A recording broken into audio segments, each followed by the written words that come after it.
Здравствуйте, дорогие друзья!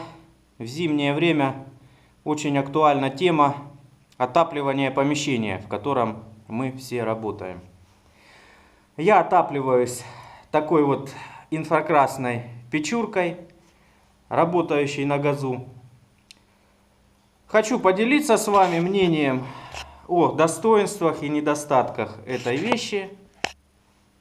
Ну и будет как мини-обзор самой печки. Купил я ее за 1200 рублей. Называется она, покупал в прошлом году, еще пока даже в прошлом году ее и не пробовал.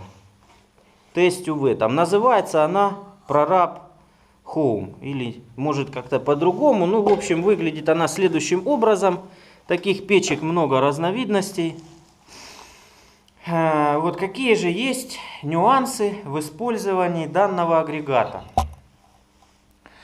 До 0 градусов, даже до минус 5, эта печка довольно-таки неплохо справляется, даже иногда ее я выключаю. Печка на 4,5 киловатта, как было написано в инструкции.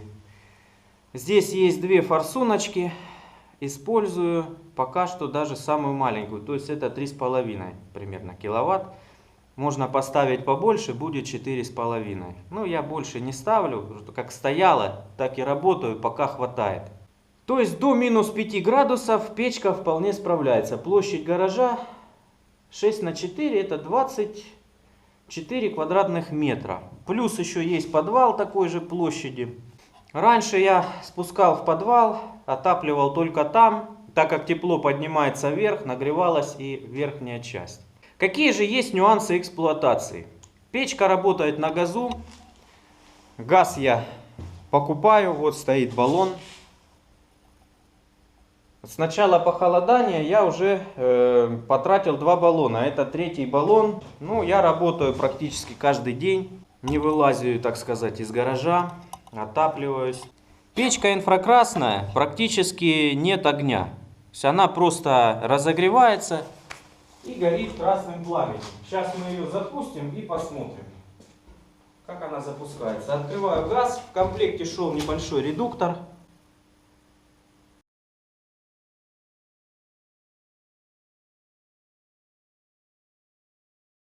Все. Она загорелась. Слышно, как работает. В этой печке очень важно, очень-очень важно, как оказалось, чтобы вот эта решетка была на некоем расстоянии от керамического элемента. Сейчас она прогреется, начнет краснеть. Вот, чтобы было на некоем расстоянии. Тогда печка горит ровно, практически не бубанит. Вот сейчас слышно звук ее работы. Но почему-то эта решетка норовит все время спуститься вниз. Как-то ее прижимает от нагрева. Я ее пытаюсь отковырять вверх отверткой или еще каким-то другим способом.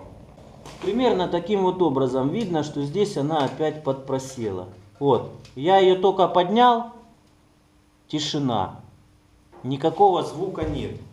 Если она бубанит, это говорит о том, что она работает на неполном сгорании газа, то есть не в штатном режиме, если так другими словами объяснить. Вот как-то надо ее так приподнять, эту решетку, чтобы она уже никогда вниз не опускалась. Если она шумит, есть вот этот шум, то печка выделяет неприятные запахи. В принципе, угореть так, наверное, нельзя, все-таки тут все продумано. Печечка горит очень медленно и она приспособлена для работы в помещениях. Но все равно долго горит, запах неприятный. Сейчас работает она в штатном режиме. Можно даже выключить свет. Вот она уже подпрогрелась, красненькая. Вот, свет вырубаю. Видно, как греется печка. На видео она, скорее всего, фиолетово, конечно, показывает. Уже заметил. Видео искажается. Видно, оно тоже ультрафиолет как-то этот ловит. В общем, это одно из важных правил. Следующее. Печка расходует где-то по паспорту пол-литра газа в час. В принципе, довольно-таки правдивая информация. Вот у меня баллон на 50 литров, заправляют его на 40 литров, получается где-то на 80 часов работы. Все правильно, где-то так оно и работает. Где-то через несколько часов, часа через 2-3, если баллон полный, баллон начинает охлаждаться и на нем конденсируется влага. Так как баллон охлаждается, может дойти до такой степени, что газ уже плохо идет, печка опять же хуже начинает гореть, неполное сгорание и начинает выделяться вот этот вот запах неприятный. Поэтому я ее периодически выключаю на некоторое время и охлаждаю. Ну а так печка очень удобная, хорошая. Вот как я, вот так ставить не нужно ее на пакет целлофановый. Это я поставил просто для фона.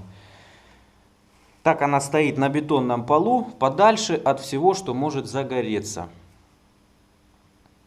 Когда мало газа в баллоне, печка очень неэффективно работает, потому что газ быстро охлаждается и перестает поддерживать необходимое давление в ней. Думаю, таких печек существует большое количество разнообразных брендов. Скорее всего, они все работают одинаково. То есть тут особо выбирать, я думаю, не из чего. Этот тип печек будет работать у всех одинаково. Если кто-то хочет заморочиться, можете попробовать. Печка стоит недорого. Для глубокой зимы, там минус 10, минус 20, можно поставить две печки. В принципе, я уже видел, у некоторых людей ставят по две печки, и в принципе нормально все работает. То есть может служить альтернативой отопления гаража или небольшой мастерской. В общем, кому информация была полезна, подписывайтесь на канал и ставьте лайки. Благодарю за внимание и всем пока.